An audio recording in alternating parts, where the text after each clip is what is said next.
Troisième point, l'appréciation de la valeur. La valeur des propriétés peut augmenter au fil du temps, ce qui peut générer un retour sur investissement très important. L'appréciation de la valeur immobilière est un processus par lequel la valeur d'une propriété augmente au fil du temps, en raison des facteurs tels que l'inflation, les améliorations apportées à la propriété, la croissance économique et la demande accrue du bien immobilier. Très peu d'investisseurs recherchent forcément l'appréciation de la valeur d'un bien immobilier. Ce n'est pas la chose principalement recherchée. Ils ne cherchent que le cash flow positif. La banque elle-même se fiche si le bien que vous voulez acheter prenne ou non de la valeur sur le temps.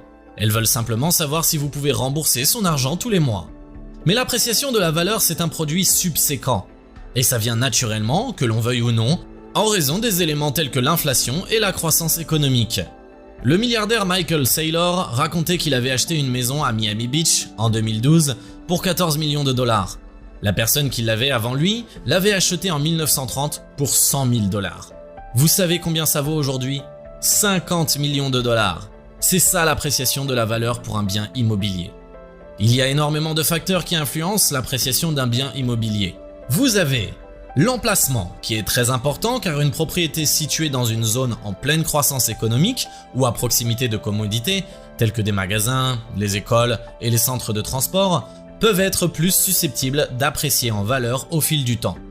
Ensuite, les améliorations. Les améliorations apportées à une propriété, telles que des rénovations, peuvent augmenter sa valeur. Après quoi, vous avez les conditions économiques. La stabilité économique générale peut influencer la demande pour les propriétés immobilières et par conséquent leur valeur. Ensuite, vous avez les taux d'intérêt.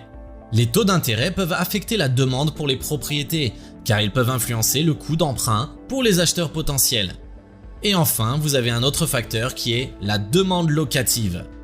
La demande pour les propriétés locatives peut influencer la valeur des propriétés, puisque plus il y a de demandes pour les propriétés locatives, plus les propriétaires peuvent demander de loyers élevés. Bien évidemment, des événements comme la crise économique de 2008 se produisent et les prix baissent parfois beaucoup. Mais au fil du temps, les prix ont tendance à augmenter. Tant que vous pouvez conserver une propriété assez longtemps, vous devriez toujours voir une appréciation. Tant que je fais du cash flow positif, je peux le garder aussi longtemps que nécessaire, en attendant que la propriété prenne de la valeur. Le quatrième point est le noyau central et tous les millionnaires de l'immobilier en profitent comme pas possible, et ce sont les avantages fiscaux.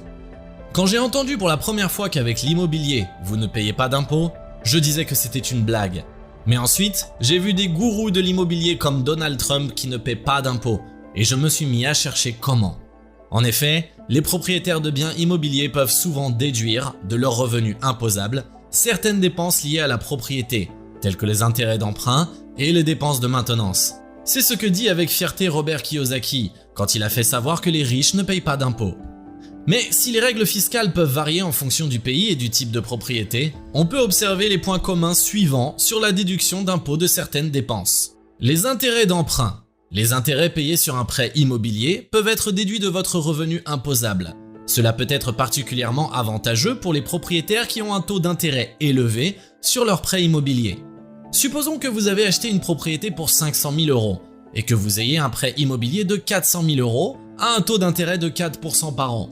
Au cours de l'année, vous payerez 16 000 € d'intérêt sur votre prêt immobilier. Vous pouvez déduire ces intérêts de votre revenu imposable, ce qui peut réduire considérablement votre facture fiscale pour l'année. Ensuite, les dépenses de maintenance. Les dépenses de maintenance telles que les réparations, les améliorations et les frais de nettoyage peuvent également être déduites de votre revenu imposable. Après quoi, les frais de location. Les propriétaires de biens immobiliers locatifs peuvent déduire les frais liés à la location, tels que les frais de publicité, les frais d'agence et les frais de réparation. Supposons que vous ayez dépensé 12 000 € en réparation et amélioration pour votre propriété au cours de l'année. Vous pouvez déduire ces dépenses de votre revenu imposable, ce qui peut effectivement réduire votre facture fiscale pour l'année en cours. Et enfin, les dépenses de dépréciation. Les propriétaires de biens immobiliers locatifs peuvent déduire la dépréciation de leur propriété au fil du temps. Supposons que vous ayez dépensé 1 000 € en frais de publicité et en frais d'agence pour trouver un locataire pour votre propriété locative. Vous pouvez déduire ces dépenses de votre revenu imposable, ce qui peut également réduire votre facture fiscale pour l'année. Admettons ici que vous ayez acheté une propriété locative pour 500 000 € et que la dépréciation annuelle soit de 5%. Vous pouvez déduire 25 000 €, 500 000 fois 5%, de votre revenu imposable pour l'année. Si vous gagnez 100 000 € grâce à l'immobilier et que votre ami gagne 100 000 € grâce à son travail ou à son entreprise qu'il possède, qui, à votre avis, garderait le plus d'argent après impôt? Vous, évidemment. Et ce à cause des déductions d'impôts que vous pouvez faire grâce à l'immobilier. Voici un autre exemple donné par un expert dans l'immobilier qui va bouleverser votre cerveau. Disons que vous avez acheté une maison pour la louer. Vous avez peut-être versé un acompte de 20% ou trouvé un moyen plus créatif de la financer. Et vous êtes en mesure de le faire sans apport personnel, ce qui est, soit dit en passant, tout à fait possible. Vous avez acheté la maison pour 100 000 € et vous avez versé un acompte de 20%. Et même l'acompte, vous l'avez pris chez quelqu'un d'autre. Ce qui signifie que vous vous retrouvez avec un prêt ou un crédit hypothécaire de 80 000 €. Disons également que le bien que vous avez acheté a un cash flow positif et que chaque mois, vous avez 200 € en bénéfice.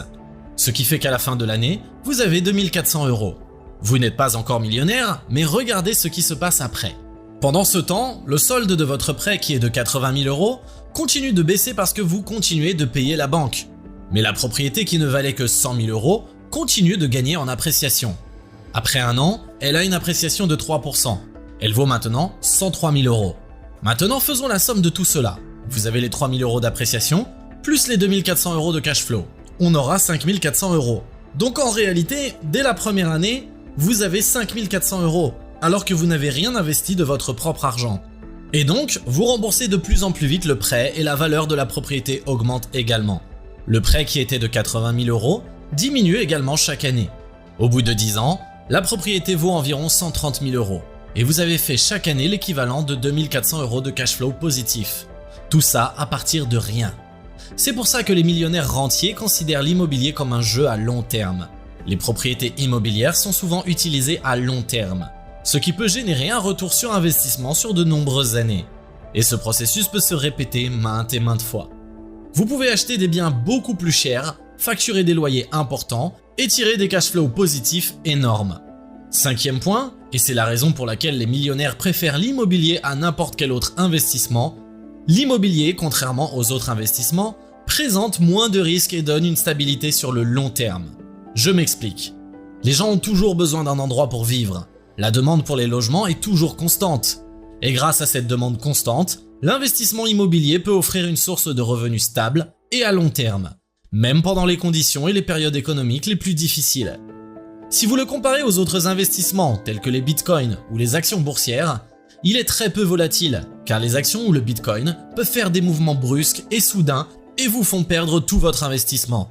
Dans le marché immobilier, les fluctuations sont plus lentes que les autres marchés. Par exemple, le marché immobilier peut fluctuer de 2 à 3% par an, alors que le marché boursier peut fluctuer de 10 à 20% dans une seule année.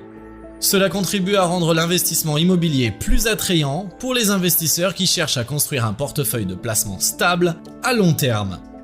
Et les millionnaires savent que l'immobilier est un véhicule de diversification très puissant, parce qu'il permet de répartir les investissements sur différentes classes d'actifs. La performance de l'investissement immobilier peut être différente de celle des actions et des obligations, ce qui peut réduire le risque global en cas de baisse du marché. Par exemple, si le marché boursier est en baisse, les propriétés immobilières peuvent encore être louées et générer des revenus, ce qui peut aider à atténuer les pertes dans le portefeuille.